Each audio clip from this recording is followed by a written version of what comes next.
नमस्कार, मैं मोनिका शर्मा आप सभी का स्वागत करती हूँ द सिरिन माइंड फैमिली की स्वाध्याय श्रृंखला के योगी कथामृत के अध्ययन में।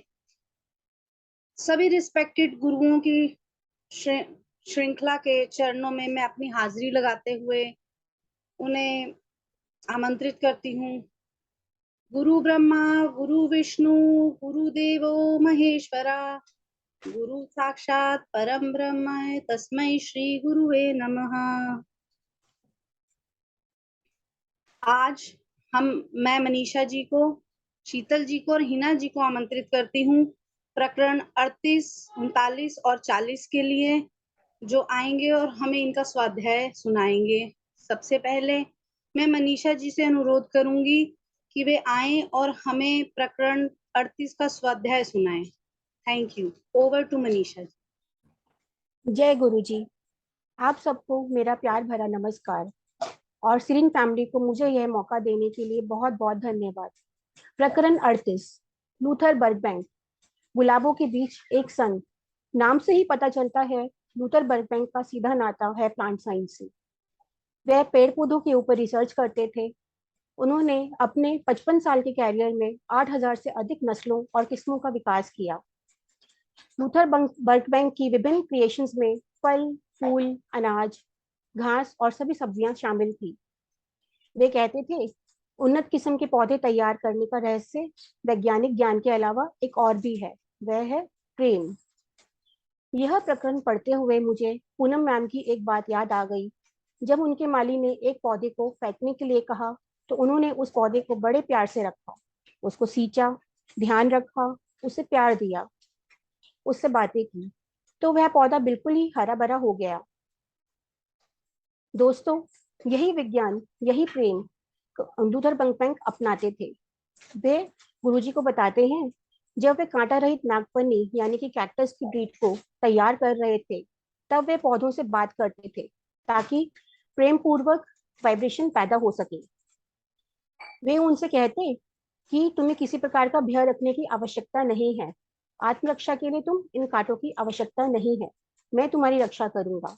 और रेगिस्तान का यह पौधा कांटों के बिना नस्ल के रूप में उभर कर आया। उनके इस चमत्कार पर गुरुजी मुग्ध हो गए और उनसे वॉशिंगटन में अपने बगीचे में लगाने के लिए नागफनी के लिए कुछ पत्ते लिए, जिन्हें उन्होंने अपने बगीचे में लगाया। उन्हें पौधा बनकर बढ़ते और फिर विशाल झाड़ी के रूप में परिवर्तित होते देखकर वे बहुत खुश होते थे, बहुत आनंदित होते थे।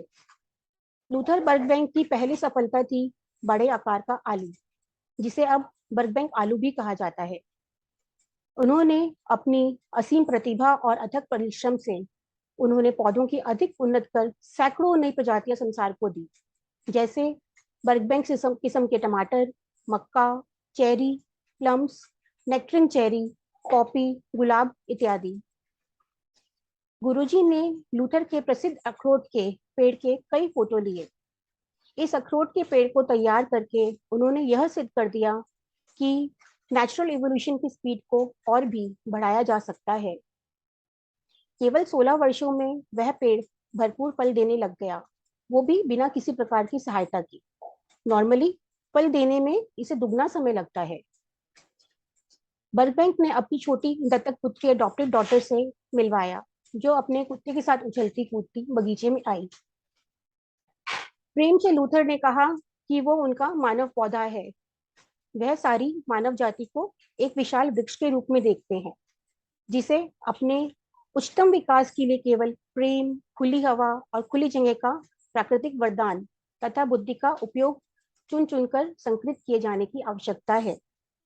उन्होंने अपने जीवन काल में ही पौधों के विकास की ऐसी आश्चर्यजनक प्रगति देखी कि उन्हें दृढ़ आशा हो गई कि यदि बच्चों को सादगी और विवेक के साथ जीना सिखाया जाए तो यह संसार शीघ्र ही स्वस्थ और सुखी बन जाएगा। देखिए, हम बच्चों को पेड़ पौधों की तरह नेचुरल हवा में जीना सिखाना होगा। अगर शुरू से ही बच्चों को जंक फूड से दूर रखा जाए, उन्हें सादा खाने की आदत डाली जाए, तो अपने आने वाले जीवन में वो सदा ही स्वस्थ रहेंगे, संसार बीमारी विहीन हो जाएगा। लूथर कहते हैं, हमें प्रकृति और प्रकृति को बनाने वाले ईश्वर की ओर लौटना होगा, यानी उनसे अपना विश्वास बनाना होगा, उनसे मिलना होगा।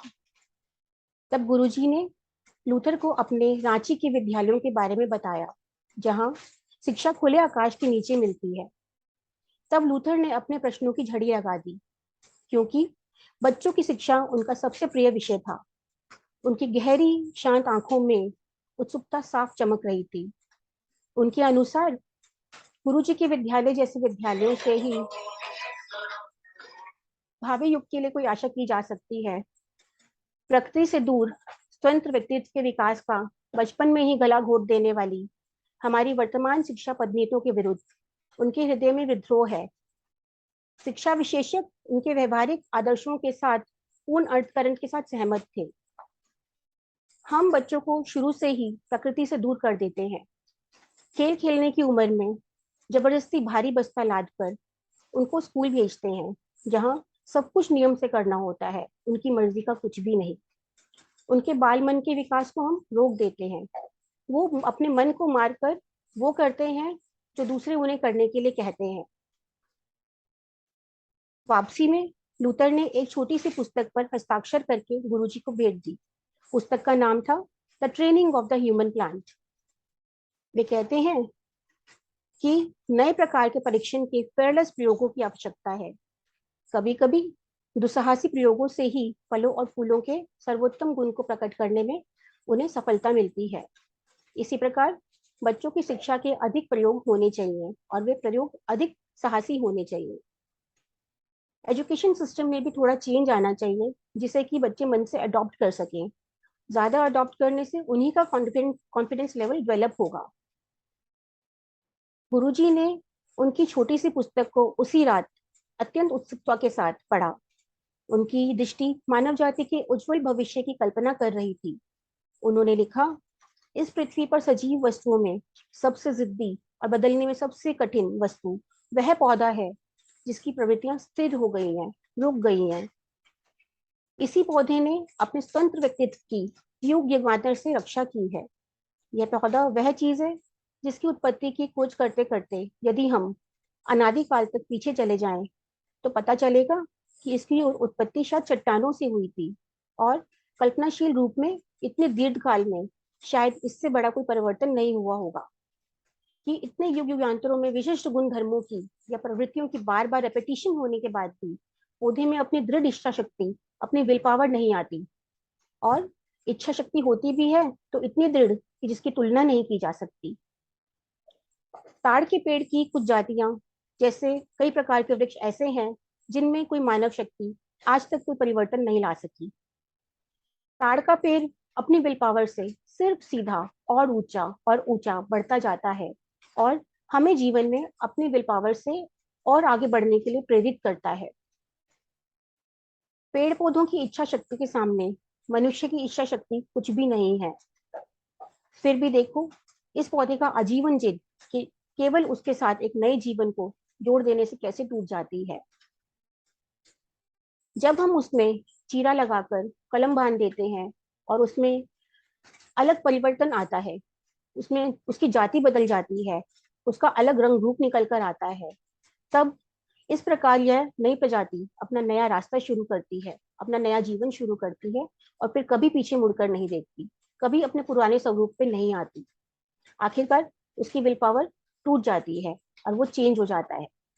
तब लूथर कहते हैं, जब यही बात मानव शिशु की संवेदनशील और लचीली प्रकृति पर लागू करनी हो, तब तो समस्या कहीं अधिक आसान हो जाती है।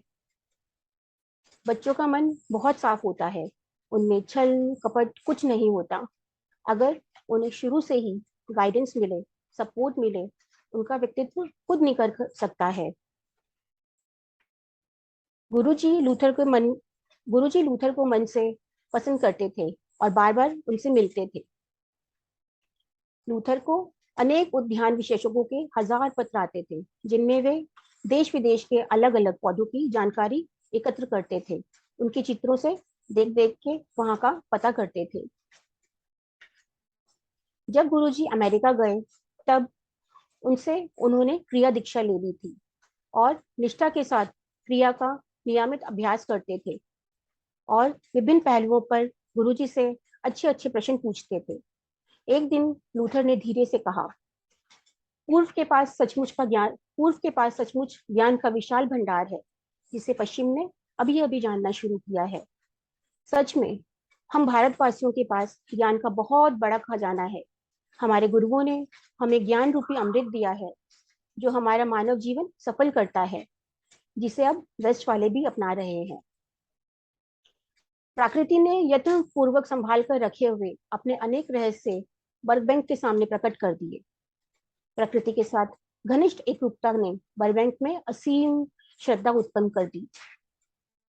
एक दिन कुछ संकोच के साथ बर्कबैंक ने गुरुजी से कहा कि कभी कभी उन्हें अनुभव होता है कि वे सुप्रीम गॉड के बिल्कुल निकट हैं, उस अनंत शक्ति के बिल्कुल पास हैं। तब वे अपने आसपास बीमार लोगों को और पौधों को स्वस्थ कर सकने में समर्थ होते हैं। उन्होंने अपनी माँ के बारे में बताया, जो धार्मिक प्रवृत्ति की ईसाई महिला थी। लूथर ने कहा, माँ की मृत्यु के बाद अनेक बार वे उनकी अंतर्दृष्टि में, इंसाइट में प्रकट हुई हैं और उनके साथ उन्होंने बातचीत भी की है। रास्ते में गुरुजी ने लूथर से कहा, वे अगले महीने से पूर्व और पश्चिम के ज्ञान को लोगों तक पहुंचाने के लिए एक पत्रिका शुरू कर रहे हैं और पत्रिका के लिए कोई अच्छा सा नाम चुनने में उनकी मदद करें। उन नामों की थोड़ी चर्चा की। अंत में ईस्ट और वेस्ट नाम पर दोनों सहमत हो गए। बाद में 1948 में उसका नाम बदलकर सेल्फ रियलाइजेशन कर दिया गया। लूथर ने विज्ञान और सभ्यता पर लिखा अपना एक लेख गुरुजी को दिया, जो कि गुरुजी ने थैंकफुली कहा कि वे इसे ईस्ट वेस्ट के प्रथम अंक में छापेंगे। 1924 में लूथर ने एक पत्र में वायासिस के बारे में लिखा।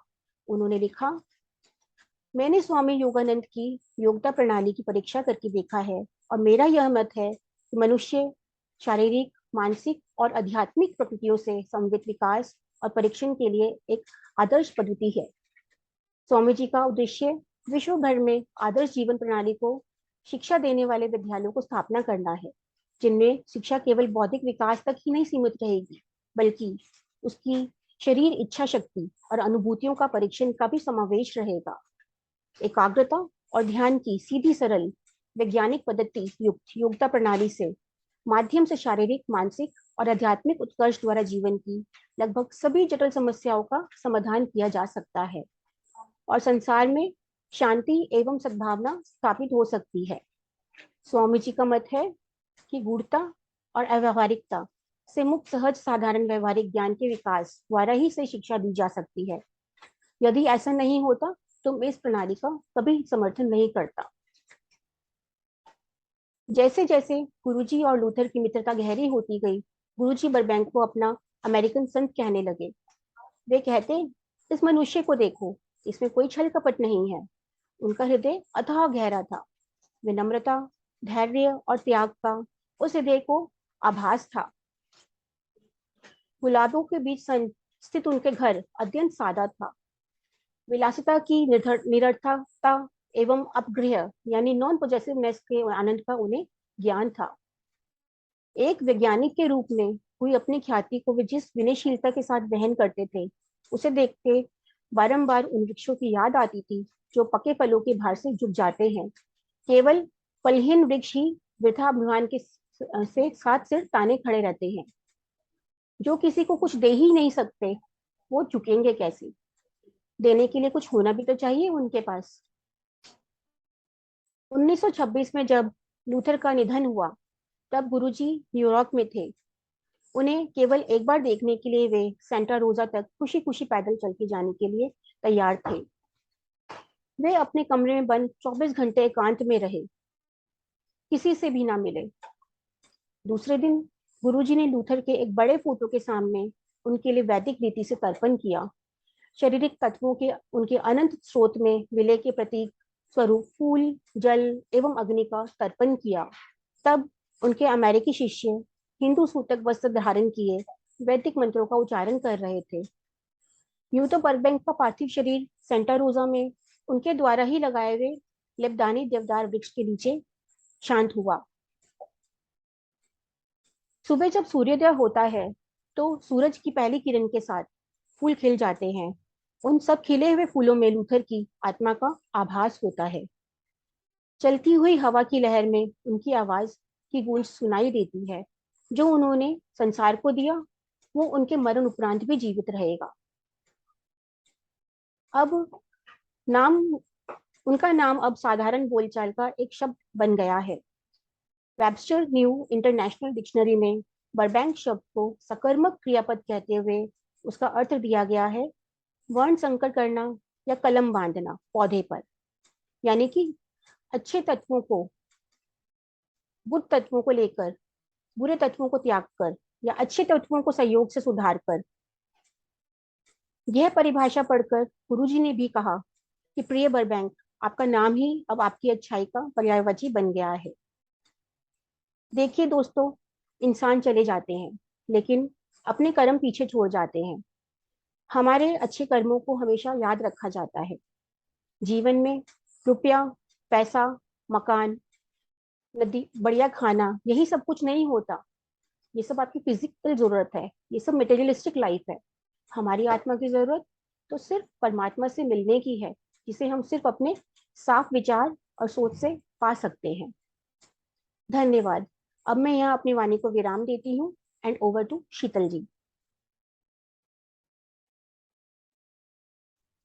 जय गुरु जी, मनीषा जी, और आप सबको नमस्कार। मेरे प्यारे श्रोताओं, मेरे प्यारे गुरु जी और मेरे सब मेंटोर्स को बहुत बहुत नमस्कार। आज हम चैप्टर नंबर 39 का स्वाध्याय करने जा रहे हैं। ईशा सतचित धारिणी कैथोलिक संत टेरेसा नाइमन। जैसा कि आपको नाम से ही पता चल रहा है, कितना सुंदर नाम है। श्रोताओं, आज हमें गुरुजी एक ऐसे संत के विषय में बताएंगे जो कि कैथोलिक है।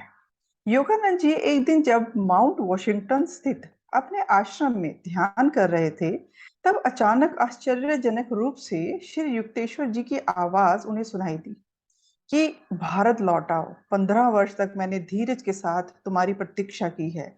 शीघ्र ही मैं शरीर त्याग कर अनंत धाम चला जाऊंगा। तुम चले आओ। 10,000 मील की दूरी को पलक झपकते ही पार करके यह संदेश बिजली की भांति गुरुजी के अंतःमन में प्रवेश कर गया।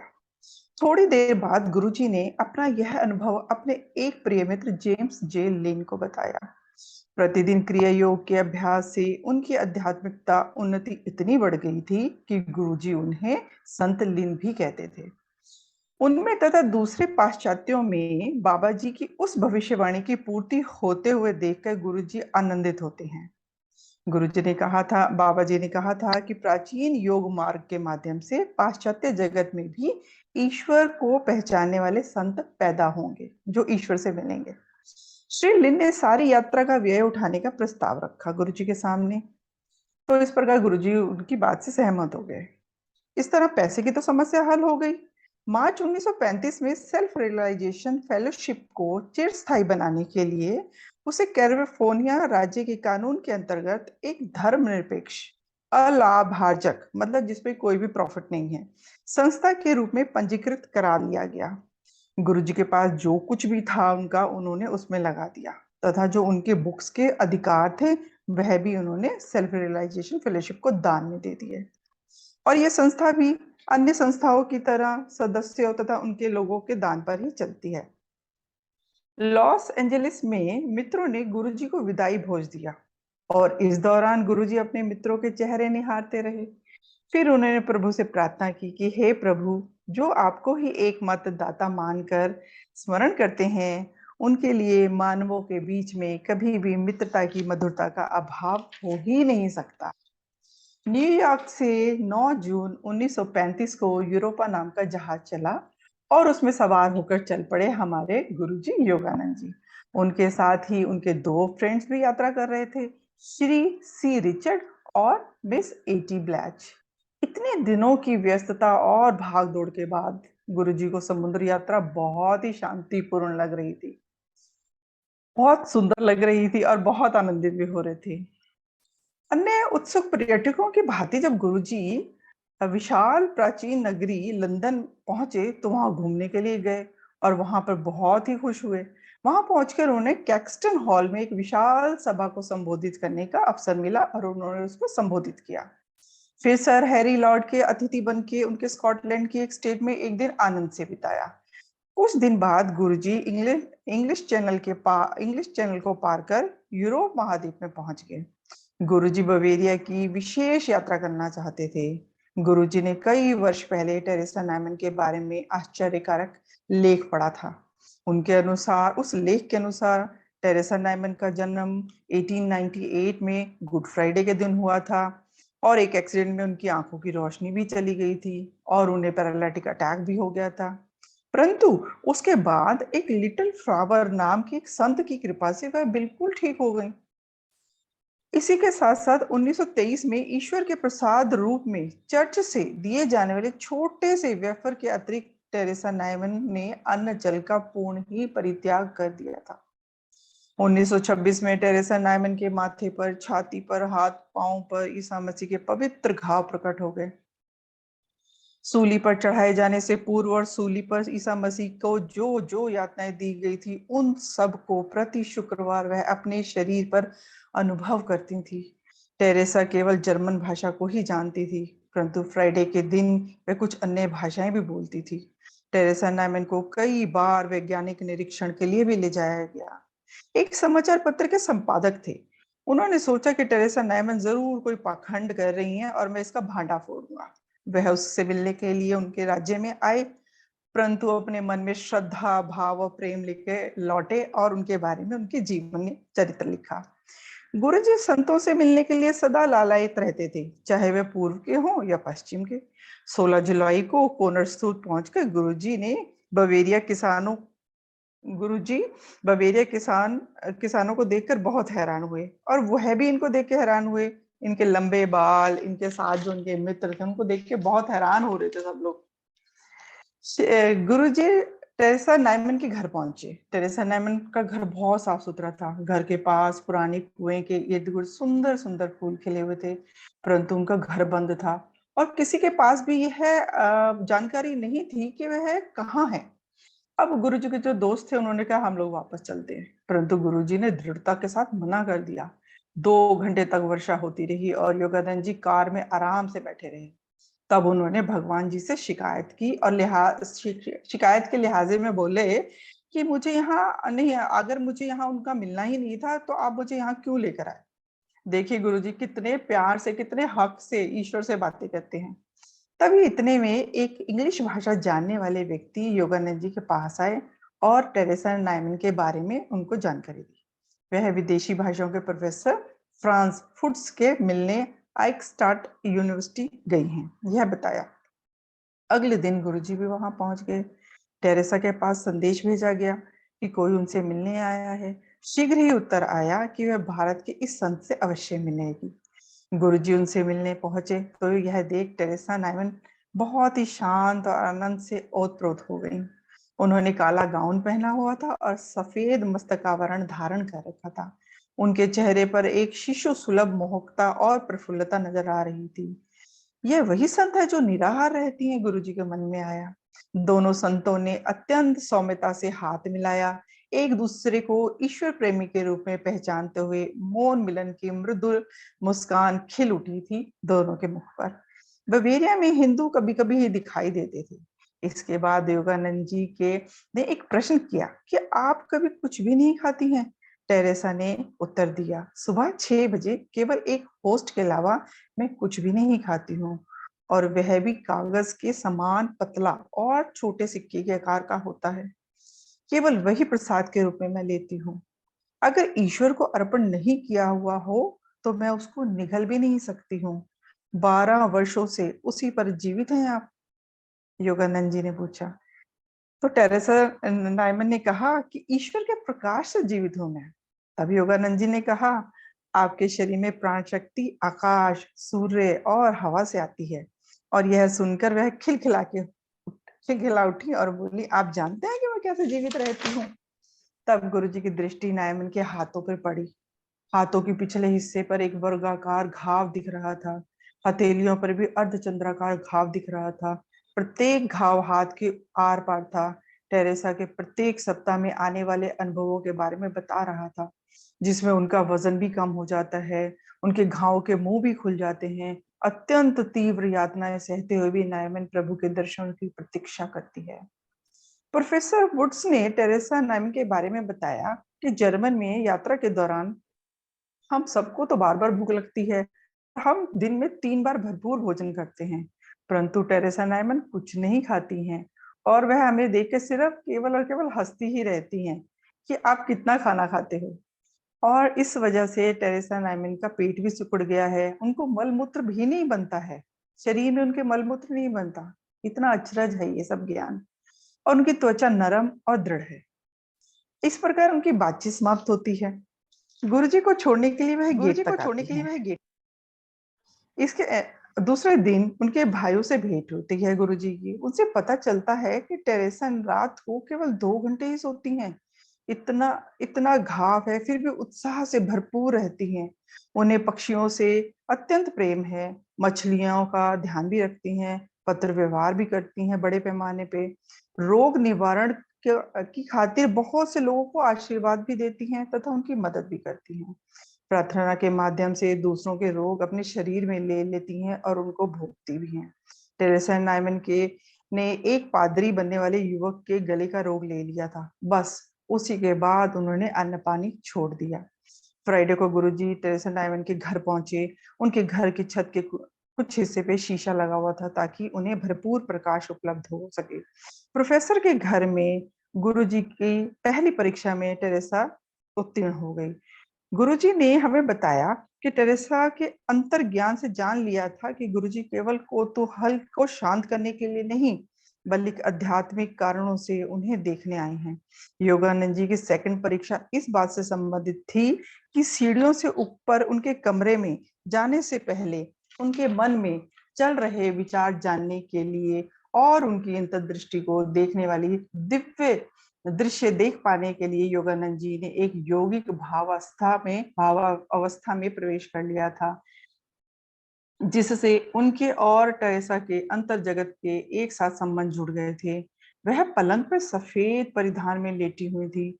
कमरे का विलक्षण और भयंकर दृश्य देखकर गुरुजी दरवाजे की चौखट के पास ही विस्मयचकित हो खड़े रह गए थे। टेरेसा की नीचे पलक से रक्त की लगभग 1 इंच चौड़ी धार लगातार बह रही थी। उनकी आंखें ऊपर की ओर उठी हुई थी, ललाट पर स्थित थर्ड आई पर। मस्तक पर रखा हुआ कपड़ा कांटों के ताज से हुए घावों से निकल रहे रक्त से भर गया था। हृदय के ऊपर लाल धब्बा बन गया था।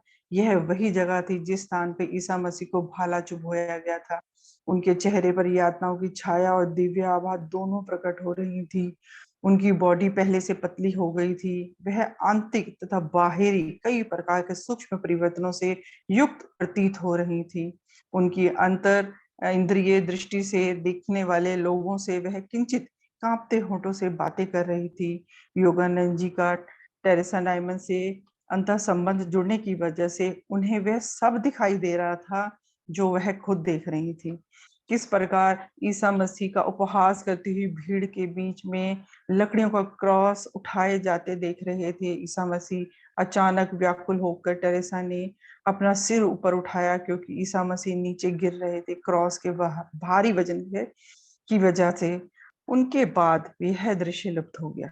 इतनी वेदना के बाद टेरेसा नायमन तकिए पर निढाल होकर गिर गई।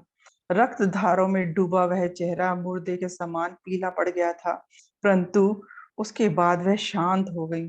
पवित्रता उससे बह रही थी। उस समय किसी के गिरने की आवाज भी आई, परंतु योगानंद जी का ध्यान तो टेरेसा नायमन की ओर था। उसके बाद गुरुजी को पता चला कि गिरने वाला व्यक्ति मिस्टर डिक है।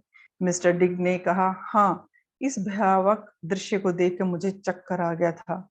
उसके बाद मन ही मन टेरेसा से विदा लेकर उनकी उपस्थिति से पवित्र हुए उस स्थान से गुरुजी और उनके मित्र बाहर आ गए। अगले दिन दक्षिण की ओर चल पड़े गुरुजी। गुरुजी को ट्रेन पर निर्भर नहीं होना पड़ रहा था क्योंकि वह कार से सफर कर रहे थे। जहां चाहे कार को रोका जा सकता था।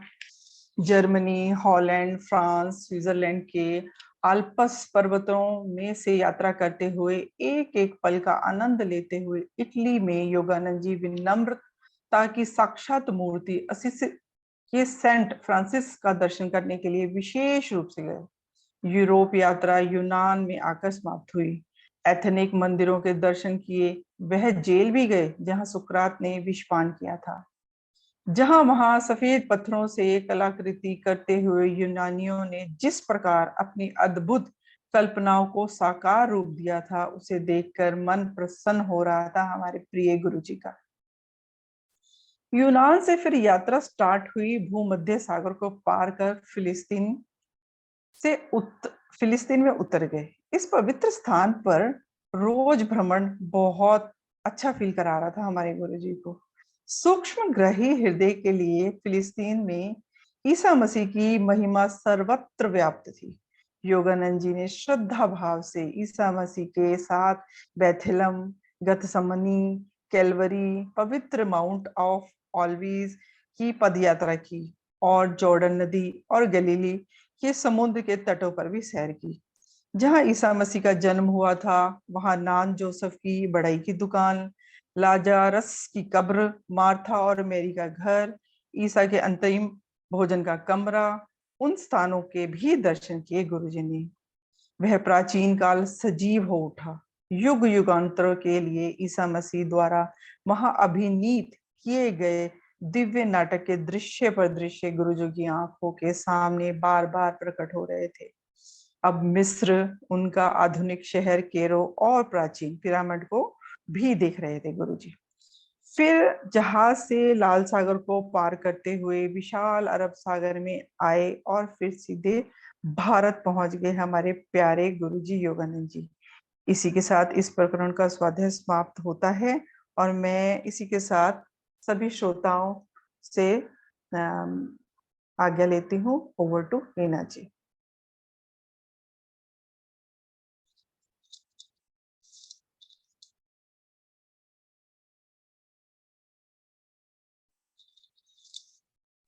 अनम्यूट कर लीजिए हिना जी। जय श्री कृष्ण, जय गुरु जी। आप सबको मेरा प्यार भरा नमस्कार। हमारे आदरणीय गुरुजियों को मेरा साष्टांग नमन। हमारी माननीय पूनम दीदी को मेरा प्रणाम।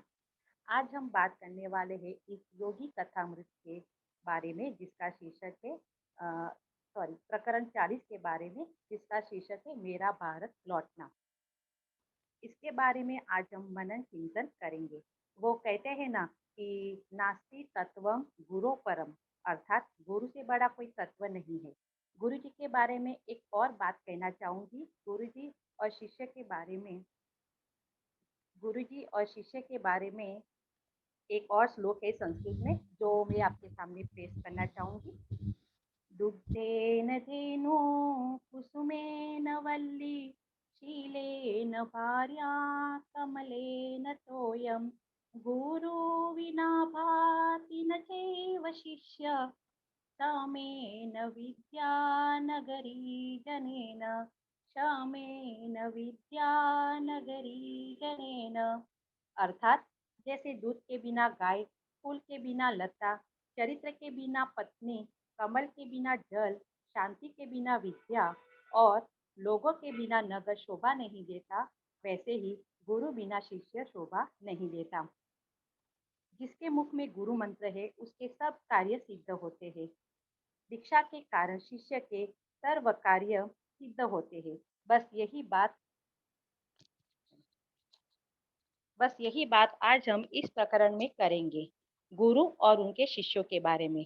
प्रकरण 39 में हमने देखा गुरु जी ने श्रद्धा भाव से इस मसीह के साथ बेथेलहेम, गतसमनी, कैलवरीज, माउंट ऑफ ऑलिव्स की पदयात्रा की। उसके आधुनिक शहर कैरो और प्राचीन पिरामिडों को देखा। जहाज से लाल सागर को पार करते हुए विशाल अरब सागर को पार करते हुए भारत पहुंचे। राजपुताना, जी हाँ, इस नाम का विशाल जहाज 22 अगस्त 1935 को भारत की भूमि मुंबई के विशाल बंदरगाह पर आकर खड़ा हो गया। गुरुजी भी अत्यंत खुश थे कि वो भारत की भूमि पर एक बार फिर से सांस ले रहे थे। मुंबई शहर गुरुजी के लिए नया था। मुंबई शहर आधुनिक उत्साहपूर्वक पूर्ण वातावरण से भरपूर लगा। जब गुरुजी जहाज के साथ बंदरगाह पर उतरे, तब वहां उनके मित्रगण फूल माला लिए उनके स्वागत के लिए खड़े थे। शीघ्र ही गुरुजी जहां उनका मुकाम था, ताज होटल, वहां पे गए, उनके कक्ष में गए, जहां प्रेस संवाददाता और फोटोग्राफरों का तांता लग गया था। मुंबई में दृश्य अवलोकन के लिए गुरुजी के पास बहुत कम समय था। उन्हें अपने गुरु तथा अन्य आत्मीय जनों से मिलने के लिए अधीर हो रहे थे। वे अपने कार को लेके रेलगाड़ी से कोलकाता की ओर चल पड़े। जब गुरुजी हावड़ा स्टेशन पहुंचे, तब वहां उनके स्वागत के लिए इतनी भीड़ जमा हुई थी कि थोड़ी देर तो गुरुजी ट्रेन से नीचे उतर ही नहीं सकते थे। कासिम बाजार के युवा नरेश और गुरुजी का छोटा भाई विष्णु स्वागत समिति का नेतृत्व कर रहे थे। जिस प्रेम भाव के साथ और जिस विशाल स्तर पर गुरुजी का स्वागत हुआ, वो कभी सपने में भी ऐसी कल्पना उन्होंने नहीं की थी। कारों और मोटरसाइकिलों के बीच ढोलकों और शंखों की आनंद पूर्वक ध्वनि के साथ फूल मालाओं से लदे श्री राइट, कुमारी ब्लेच और गुरुजी कार में बैठकर गुरुजी के पिताजी से मिलने के लिए उनके घर की ओर बढ़े। घर पहुंचते ही गुरुजी और उनके पिताजी का मिलन हुआ। दोनों प्रगाढ़ आलिंगन में बंध गए। काफी समय तक एक दूसरे को देखते रहे। दोनों बहुत ही खुश थे। गुरुजी अपने परिवार लोगों से मिले, उनके मित्रगण से मिले। सब लोग उनको घेरे खड़े हुए थे। सबकी आंखें नम थी। गुरुजी कहते हैं, ये अविस्मरणीय था उनके लिए, जो वो कभी नहीं भूल सकते थे। तो युक्तेश्वर जी के साथ पुनर्मिलन का वर्णन करने के लिए तो उनके पास शब्द ही नहीं थे। अपनी यात्रा दे नंदिनी में श्री राइट ने लिखा है, आज सर्वोच्च एवं उत्कंठा अपने मन में लिए मैं योगानंद जी को कार से लेकर कोलकाता से श्री रामपुर गए। श्री रामपुर जाते जाते उन्होंने रास्ते में आई दुकानें देखी, कॉलेज भी देखी, जहां वे साथ में समय बिताते थे। फिर वे लोग श्री युक्तेश्वर जी के 2 मंजिला आश्रम में पहुंचे, जहां शांतिपूर्ण एकांत था। श्री राइट और गुरुजी दोनों श्री युक्तेश्वर जी को मिलने के लिए बेचैन थे। दोनों के हृदय तेजी से धड़क रहे थे। जैसे जैसे वो उनको मिलने जा रहे थे, वैसे वैसे उनकी उत्कंठा बढ़ती जा रही थी। आखिर वो क्षण आ गया। वो सीढ़ियों से चढ़कर ऊपर गए। सामने आकर खड़े हुए वे महापुरुष स्वामी युक्तेश्वर जी किसी महान ऋषि के समान लग रहे थे। जब वे मिले, योगानंद जी ने अपनी आत्मा की कृतज्ञता व्यक्त करते हुए अपने गुरु के सामने जमीन पर घुटने टेककर सर झुकाते हुए पहले अपने हाथों से उनके चरणों का स्पर्श किया और गुरु की चरण रज अपने मस्तक पर धारण कर ली। फिर खड़े होते ही श्री युक्तेश्वर जी ने उनको अपनी छाती से लगा लिया। पुनर्मिलन के आनंद से उनकी आंखें चमक रही थी, मानो उस क्षण की गरिमा बढ़ाने के लिए ही सूर्य अचानक बादलों से बाहर आ गया। मिस्टर राइट भी लंबी तपस्या के कारण कठोर हुए, उनके चरणों का स्पर्श किया और उनका आशीर्वाद लिया। उन्होंने देखा, उनके आंखों में आत्मचिंतन की गहराई और आनंद की चमक थी। उनके परम पावन सानिध्य में खड़े होने का सौभाग्य से बोध से गुरुजी का हृदय अंत्यानंद से भर गया। गुरुजी की आतुर आंखों की दृष्टि अश्रुओं से धुंधली हो गई। शुरू शुरू में किसी के मुंह से कोई भी शब्द नहीं निकले, किंतु हृदयों के तीव्र भाव अंतर की मौन वाणी में प्रकट हो रहे थे। बस ऐसे ही आज गुरु और शिष्य का पुनर्मिलन हुआ। श्री स्वामी महाराज, जी हाँ, सब लोग उन्हें श्री स्वामी महाराज इस नाम से लोग श्री युक्तेश्वर जी को जानते थे। 2 स्वामियों के बीच बंगाल में चल रहे वार्तालाप का सार समझने की श्री राइट निष्फल ही चेष्टा कर रहे थे। श्री स्वामी जी का पहनावा भी तो देखिए, एकदम सादा था। उनका घर, उनका रहन सहन सब सादा था। श्री स्वामी जी सिर्फ धोती और कुर्ता पहनते थे। चलते समय उनका शरीर एकदम सीधा रहता था और उनके चाल में शालीनता थी। उनके गंभीर चेहरे पर कुछ ऐसा तेज था कि उन्हें देखते ही उनके देवी सामर्थ्य की स्पष्ट कल्पना हो जाती है। अब उनके घर के बारे में जाने तो उनके कमरे को देखकर समझ आता था कि भौतिक सुख सुविधाओं के प्रति उनकी अनासक्ति ही उनकी जर्जर अवस्था का कारण है। कमरे में एक तरफ भक्ति भाव से अर्पित सादी सी पुष्पमाला से सजी हुई श्री लहरी महाशय की फोटो टंगी हुई थी। परमानंद जी की भी एक पुरानी फोटो टंगी हुई थी।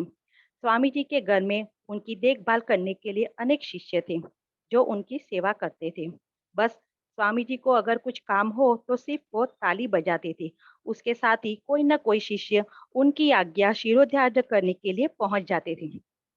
बाल शिष्यों में एक प्रफुल्ल नाम का एक प्यारा सा बालक भी था जो हर वक्त सेवा में तत्पर रहता था। श्री युक्तेश्वर जी का गहन ज्ञान, उनकी ध्येय निष्ठा, उनका दृढ़ निश्चय हर प्रकार से व्यक्त हो रहा था। लोग श्री स्वामी जी को बहुत मानते थे क्योंकि जो ज्ञानी संतों के लक्षण हैं, जो जानते हैं कि वो जानते हैं क्योंकि वो ईश्वर को जानते हैं। देखिए इस एक लाइन में कितना बड़ा अर्थ छुपा हुआ है। जब हम गुरु दर्शन के लिए जाते हैं ना, तो कोई ना कोई भेंट उपहार अर्पण करने की प्रथा है। उस प्रथा के अनुसार गुरु जी ने अपने गुरु श्री स्वामी जी को कुछ ने मिलकर चावल और सब्जी का सादा परंतु अच्छी तरह पकाया हुआ भोजन किया। भोजन करते समय जब श्रीमान राइट ने अपने हाथों से भोजन करते थे तो वो देखकर स्वामी जी अत्यंत प्रसन्न हुए, ये सोचकर कि उन्होंने भारतीय रिवाजों का पालन किया है। जब गुरु जी ने श्री स्वामी जी को उपहार में एक छाता छड़ी दी जो जर्मनी में गुरु जी ने स्वयं अपने उपयोग के लिए खरीदी थी। यह उपहार स्वामी जी को बहुत पसंद आया और अत्यंत प्रेम भरी दृष्टि गुरु जी पर डाली। आमतौर पर अपनी भावना को वो इस तरह से प्रकट नहीं करते, लेकिन सबके उपहारों में से एक यह छड़ी ऐसी थी जिसे मिलने के लिए आने वाले को दिखाते थे। बाद में गुरुजी ने स्वामी जी को कहा कि वो बैठक खंड के लिए नई कालीन लेना चाहते हैं। गुरुजी ने देखा स्वामी जी का व्याघ्र चर्म बहुत ही फटा और पुराना था और स्वामी जी उस पर बैठे हुए थे। जब नई कालीन लाने की बात हुई तो स्वामी जी ने सहमति दे दी, लेकिन स्वामी जी के स्वर में कोई उत्साह नहीं था। स्वामी जी ने कहा कि देखो उनका व्याघ्र चर्म कितना स्वच्छ और अच्छा है। स्वामी जी ने आगे यह भी कहा कि वो इस छोटे राज्य के राजा है। इसके बाहर एक विशाल जगत है जिसमें लोग केवल बाहरी वस्तुओं की रुचि रखते हैं। स्वामी जी को इन बाहरी वस्तुओं का बिल्कुल भी मोह नहीं था। इनके मुख से इन शब्दों को सुनते ही गुरुजी को लगा जैसे समय उनको पीछे ले गया हो। वो फिर से एक बार वो युवा शिष्य बन गए जो प्रतिदिन उनकी अनुशासन की अग्नि में शुद्ध होते जा रहे थे। कई घंटों में बंगाली भाषा में वार्तालाप और प्रेम पूर्ण मुस्कुराहटों एवं आनंद पूर्वक दृष्टिपातों के आदान प्रदान के बाद गुरुजी और मिस्टर राइट स्वामी जी के चरणों को प्रणाम कर उनसे विदा ली और प्यार भरी स्मृति अपने हृदय में धारण किए वो कोलकाता लौटने के लिए निकल पड़ी। सब कुछ सही होते हुए भी रांची विश्वविद्यालय को भीषण अर्थ संकट का सामना कर पड़ रहा था। पर्याप्त जन सहयोग के कारण विद्यालय के अनेक लोक परोपकारी अंग दारुण संकट में थे। एक सप्ताह तक गुरुजी नाना जटिल समस्याओं का सामना कर रहे थे। कासिम बाजार के नए युवा महाराज से लंबी बातचीत गुरुजी ने की। पिताजी ने भी आर्थिक सहायता करने के लिए अनुरोध किया और इस सब का परिणाम यह हुआ कि रांची विद्यालय की लड़खड़ाती नींव स्थिर होने लगी। ठीक समय पर गुरुजी के अनेक अमेरिकी शिष्यों से भी दान मिलने लगा। भारत लौटने के बाद कुछ ही महीनों में रांची विद्यालय की कानूनी तौर पर रजिस्ट्री कर पाने की खुशी गुरुजी को मिल गई। विद्यालय में माध्यमिक एवं उच्च विद्यालय की कक्षा वर्ग खुले प्रांगण में चलते थे। आवासीय और प्रतिदिन आने वाले दोनों ही प्रकार के छात्रों को कोई न कोई व्यावसायिक प्रशिक्षण दिया जाता है। बच्चों को खुल के में प्रोत्साहन दिया जाता है। प्रतियोगिता में रांची विद्यालय के विद्यार्थी प्रायः कप जीतते थे। योगासन तथा तलवार और लाठी चलाना भी सिखाया जाता है। रांची के विद्यालय की अपूर्व विशिष्टता यह है कि यहाँ क्रिया योगी की दीक्षा दी जाती है। बालक नियमित आध्यात्मिक साधना और गीता पाठ करते हैं। बगीचे में एक सुंदर शिव मंदिर है जिसमें परम पूज्य श्री लहरी महाशय के सुंदर चित्र भी प्रतिष्ठापित है। योगदास सत्संग सेवाश्रम हजारों गरीबों की निशुल्क चिकित्सा एवं शल्य चिकित्सा करता है तथा निशुल्क दवाइयाँ भी उन्हें देता है। यहाँ 500 फल वृक्ष है जिसमें आम, खजूर, अमरूद, लीची, कटहल वगैरह है। रांची के पुस्तकालयों में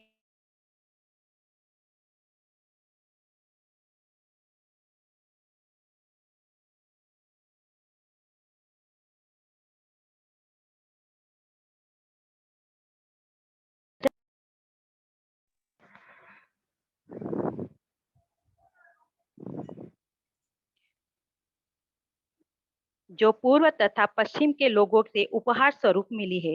रांची के विद्यालय के समान ही योग प्रशिक्षण की व्यवस्था के साथ साथ आवासीय व्यवस्था से युक्त शाखा हाई स्कूल भी खोले गए हैं। ये शाखा है पश्चिम बंगाल के पुरुलिया जिले में लखनपुर स्थित योगदा सत्संग विद्यापीठ तथा मिदनापुर जिले में इस्माइलीचक स्थित योगदा संकुल एवं आश्रम।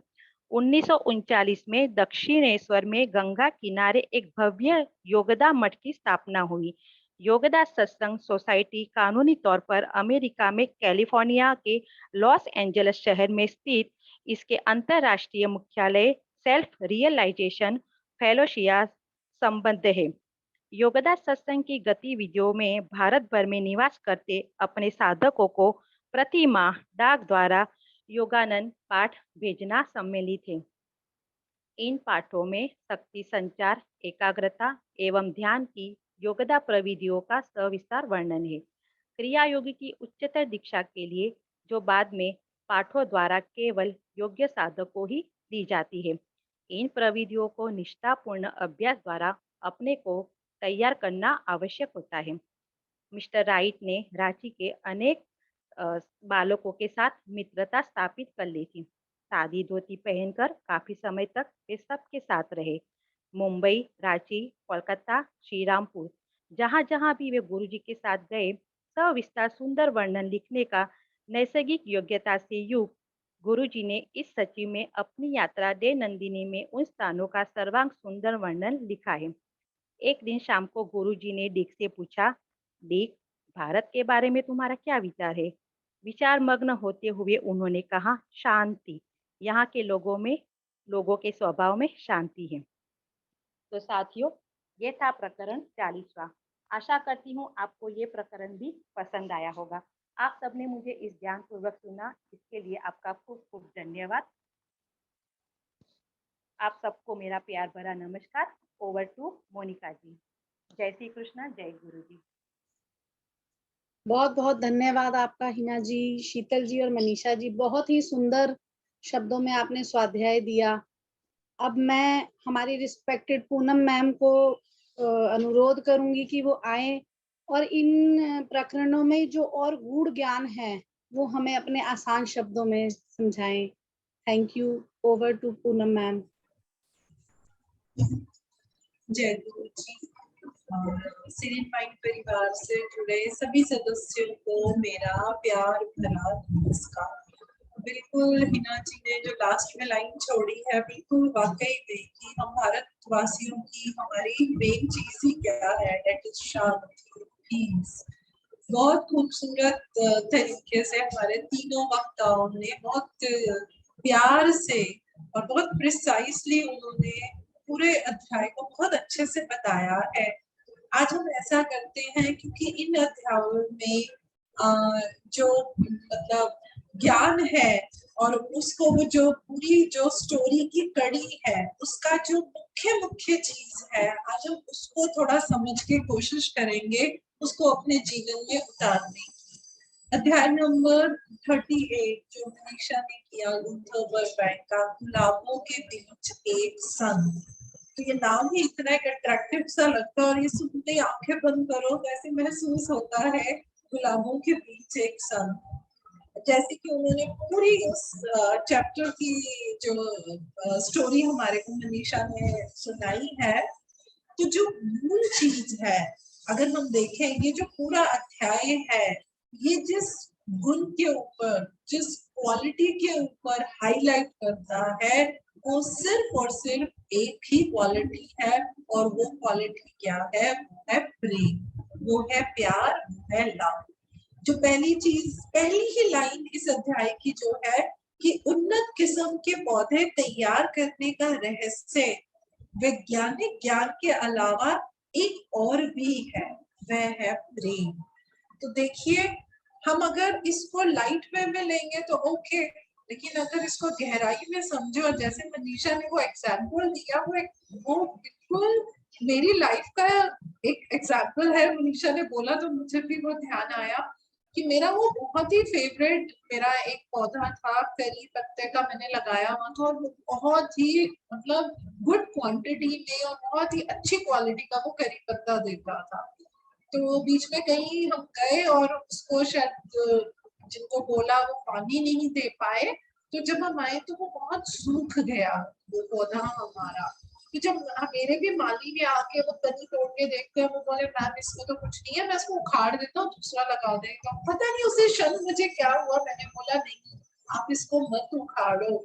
और मैं वाकई में मैं उसको पानी भी देती थी प्रेम से, जो उसकी सूखी तनियां थी मैं सच में उनको हक करती थी, मैं उनको बहुत प्यार से टच करती थी, और मैं कुछ उनसे प्यार से कॉन्वर्सेशन करती थी। और कुछ ही दिनों के अंदर उसमें छोटे छोटे ग्रीन ग्रीन कलर के लीव्स आने शुरू हुए, और आज भी वो पौधा मेरे पास है, और अभी भी वो हमें बहुत गुड क्वालिटी का करी पत्ता देता है, जो मोस्टली मेरे खाने के अंदर डलता ही डलता है।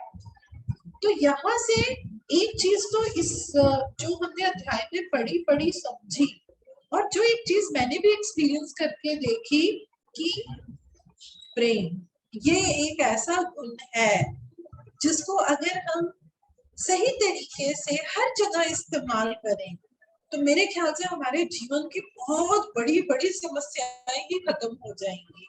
हम लोगों ने प्रेम की परिभाषा भी एक ना थोड़ा बॉडी लेवल के ऊपर बना दी है। हम प्रेम की डेफिनेशन को भी बोल्ड कर देते हैं एज पर अवर कंफर्ट जोन, कि नहीं नहीं ऐसे थोड़ी ना होता है, कोई मेरे साथ इतना बुरा कर रहा है, मैं उसके साथ प्रेम कैसे कर सकता हूँ, हम उसको कैसे प्रेम ही नहीं हम सेंड कर सकते हैं। इस अध्याय के अंदर कई पहलुओं के ऊपर इस चीज को बहुत बखूबी बताया गया है कि प्रेम की कितनी इम्पोर्टेंस है। जैसे कि जब उन्होंने बताया कि उनकी एक छोटी सी पुत्री वो अपने कुत्ते के साथ उछलती कूदती बगीचे में आती है, तो लूथर बर्बैंक क्या बोलते हैं, वो कहते हैं यह मेरा मानव पौधा है, सारी मानव जाति को अब मैं एक विशाल वृक्ष के रूप में ही देखता हूँ, जिसे अपने उच्चतम विकास के लिए केवल प्रेम, खुली हवा और खुली जगह का प्राकृतिक वरदान और बुद्धि का उपयोग कर जो है वो संकृत किए जाने की आवश्यकता है। This is the main learning of this chapter. उन्होंने अपनी पुत्री का इंट्रोडक्शन में ये नहीं बोला ये मेरी बेटी है, उन्होंने क्या बोला, ये मेरा मानव पौधा है, जो क्या दिखाता है कि उनके अंदर जो प्रेम का भाव है वो अपनी पुत्री के लिए यानी कि मानव के लिए जिस रूप में है उसी रूप में वो पौधों के लिए भी है, क्योंकि उन्होंने जिस प्यार प्रेम से अपनी बेटी को पाला उसी प्यार प्रेम से वो पौधों के ऊपर जो है एक्सपेरिमेंट करके देख रहे थे कि प्रेम से पौधों की जो ग्रोथ है उसके अंदर कितना चेंज मिलता है। और जो उन्होंने ये बात कही है हम सबको समझनी चाहिए कि जीवन में जो हमारे को अपना अगर विकास भी करना है तो हमें क्या चाहिए, हमें प्रेम होना चाहिए, खुली हवा और खुली जगह। अब देखिए खुली हवा और खुली जगह का अर्थ सिर्फ फिजिकल वे में नहीं लेना कि हम किसी खुली जगह पे बैठ के हम खुली हवा ले रहे हैं। खुली जगह और खुली हवा का अर्थ हमें यहाँ भी लेना है हमारी सोच पे, हमारे इमोशंस पे। हम जब किसी बात को एनालाइज करते हैं तो क्या हम वहां पे अपनी जो बुद्धिमत्ता है उसको हम खुल के इस्तेमाल कर रहे हैं कि नहीं कर रहे हैं। अब जब तो कभी क्या होता है कि जब कभी हम कोई अपने लिए बात कर रहे हैं तब तो हम खुली जगह का इस्तेमाल कर लेते हैं, हम खुली हवा का भी इस्तेमाल कर लेते हैं, लेकिन जब हम किसी और को बात को सोच रहे होते हैं, उसको एनालाइज कर रहे होते हैं, तो हम खुली हवा और खुली जगह का इस्तेमाल नहीं करते हैं। जो प्रेम है, प्रेम के साथ जो पैरेलल इमोशंस हैं, जो मैं समझती हूँ कि भाई उसके साथ हमारे मेन पैरेलल इमोशंस क्या है, जो साथ में उस प्रेम को एक कहते हैं ना सच में प्रेम का रूप देंगे। आई लव यू बोलना प्रेम नहीं होता है, प्रेम के पीछे ये भाव, दो भाव होने बहुत जरूरी है, खुली हवा और खुली जगह। खुली हवा और खुली जगह हमारा सोचने का दायरा क्या है, अपनी परसेप्शन दूसरी भी, खुली हवा, हवा बहती है तो हमारे व्यूज भी हैं, दूसरे के भी हैं, हमें उन्हें प्रेम से उस चीज को समझ के हमारे को आगे बढ़ना चाहिए। और आगे जब एक लाइन उन्होंने बोली कि पेड़ पौधों की इच्छा शक्ति के सामने मनुष्य की इच्छा शक्ति कुछ भी नहीं है, जो मनीषा बता रहे थे कि वो शायद जो है पत्थरों से ही निकले होंगे, तो वो बता रहे हैं कि देखो उसमें से भी इतना कोमल सा एक जो पेड़ निकलता है, उसकी शाखा देखिए कितनी मजबूत हो जाती है और उसके ऊपर कितने कोमल पत्ते होते हैं, फूल निकलते हैं, वो कितने खूबसूरत लगते हैं। तो वो क्या है, वो उनकी इच्छा शक्ति है।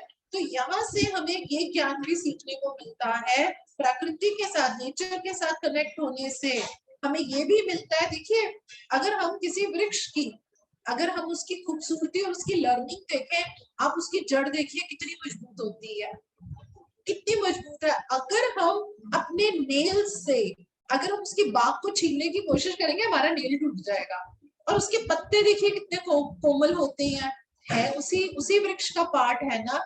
यही चीज हमें सीखनी है, कहाँ पे, किन प्रिंसिपल पे, किन सिद्धांतों पे हमें वो मजबूत जो उसकी क्या बोलते हैं ट्रंक जो होता है उसकी तरह रहना है, और कहाँ पे हमें उन पत्तों वाली, वो फूलों वाली कोमलता अपने अंदर रखनी है।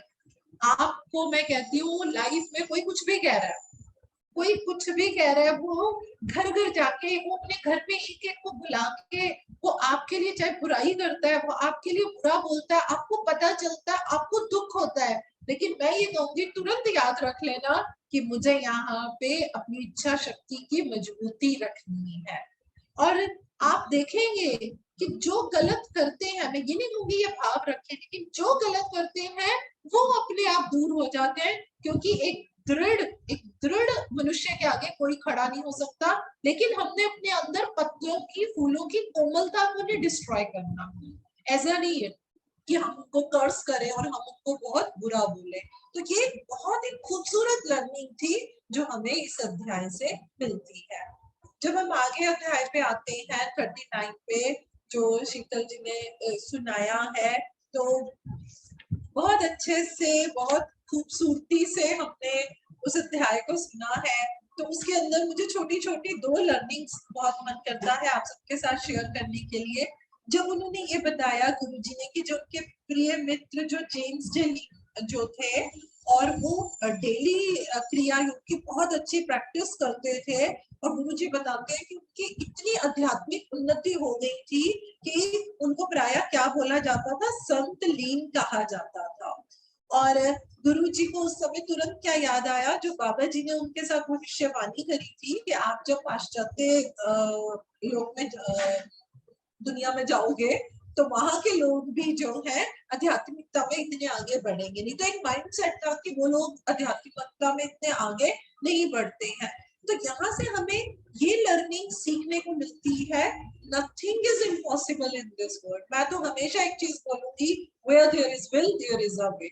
अगर हम ये संकल्प ले लें कि मुझे ये करना है, उस करने में, उस अचीव करने में हमें चाहे कितनी भी देर लगे, हमारे अंदर ये क्वेश्चन ही नहीं आना चाहिए, why it is not happening with me, it is happening with others. We don't have to make comparison तो करना ही नहीं है।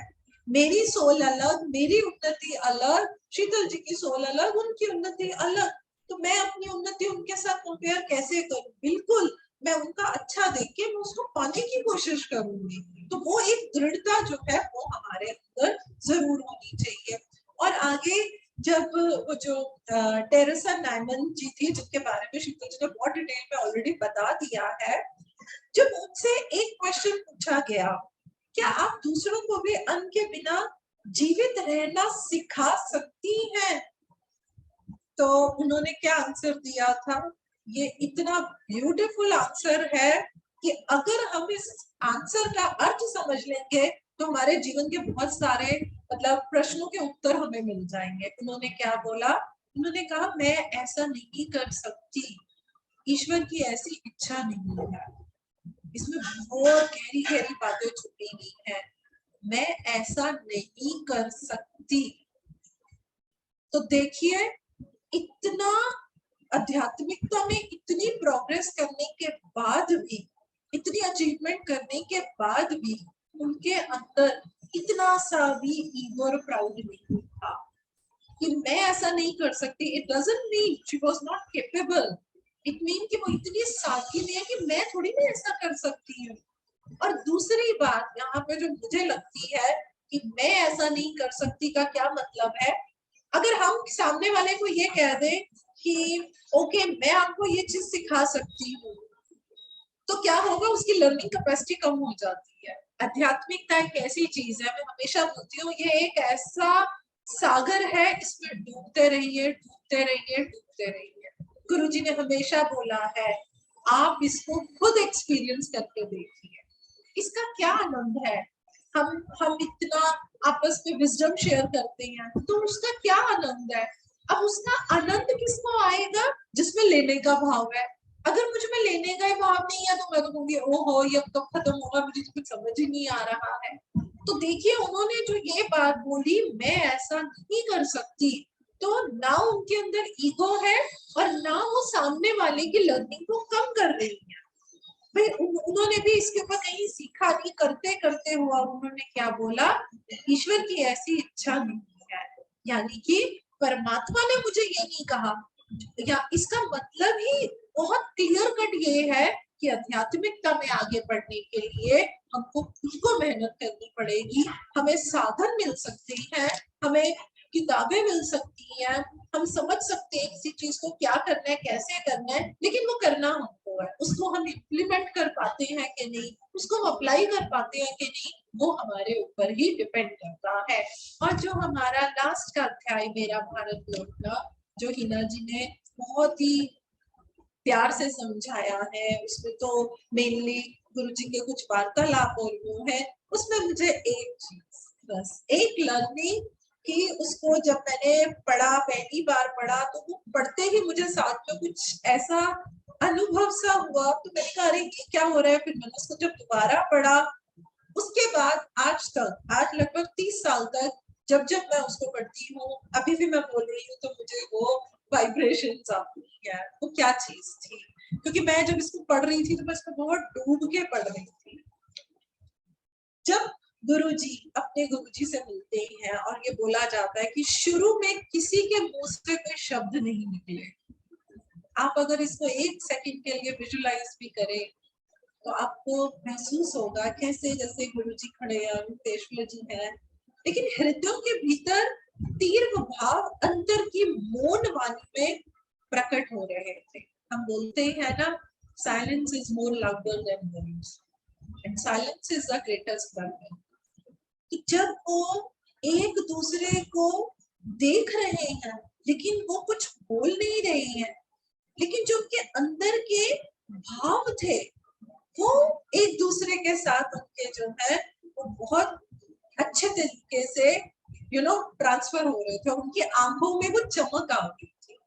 जैसे कि मान लीजिए हमारे कोई टीचर, हमारे कोई मास्टर, मेंटर, या फॉर एग्जांपल हमारा बच्चा कहीं गया हुआ है 1 साल के लिए, वो 1 साल के बाद आता है, हम उसको बालकनी से ही देखेंगे ना, वो अगर कैब से उतर के आ रहा है तो आप खुद सोचिए, हमें कुछ बोलना नहीं पड़ेगा, और जब वो ऊपर आएगा तो गले लगाते ही वो आंख से आंसू निकलाएगा, कुछ बोलेंगे नहीं हम कि हमने 1 साल में क्या मिस किया क्या नहीं। तो ये देखिए, और उसके आगे देखिए, परम गुरु के सामने घुटने टेक कर उनके चरणों में प्रणाम करते हुए मैंने भी अपने हृदय की भांति एवं कृतज्ञता अर्पित करी।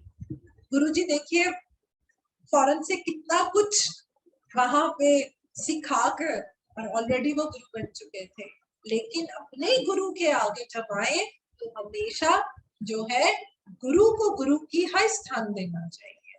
तो देखिए वो वहां पे भी पूरे घुटने टेक के, और वो बोले लंबी तपस्या के कारण कठोर हुए उनके चरणों का स्पर्श कर मैंने उनका आशीर्वाद दिया।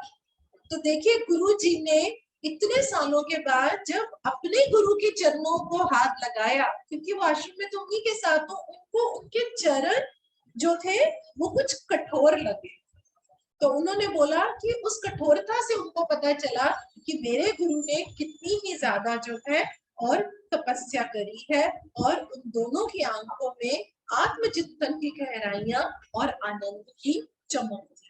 तो देखिए हर समय ये नहीं होता कि वर्बल कम्युनिकेशन या जो हम बोलते हैं वो ही मतलब सच है या वही कंप्लीट है। जो हमारी नॉन वर्बल चीजें होती हैं, जो नॉन वर्बल है, जब एक दूसरे को देखने से जो आंखों की चमक है, तो उससे भी देखिए हमें कितना ज्ञान जो है वो समझने को मिलता है। तो इसी के साथ मैं आप सबका धन्यवाद करती हूँ। जय गुरु जी and over to our beautiful Monika ji. बहुत बहुत धन्यवाद पूनम मैम। अति सुंदर और प्रेम भरे शब्दों में आपने जो इन प्रकरणों का ज्ञान हमें दिया है उसके लिए बहुत बहुत थैंक यू। इसी के साथ मैं आप सभी का धन्यवाद करती हूँ और इजाजत लेती हूँ आप सभी से। अगले प्रकरण 41 और 42 के लिए अब हम फिर से मिलेंगे अगले मंगलवार। बहुत बहुत धन्यवाद। जय गुरु। जय गुरु जी। जय गुरु। जय गुरु जी। जय गुरु जी।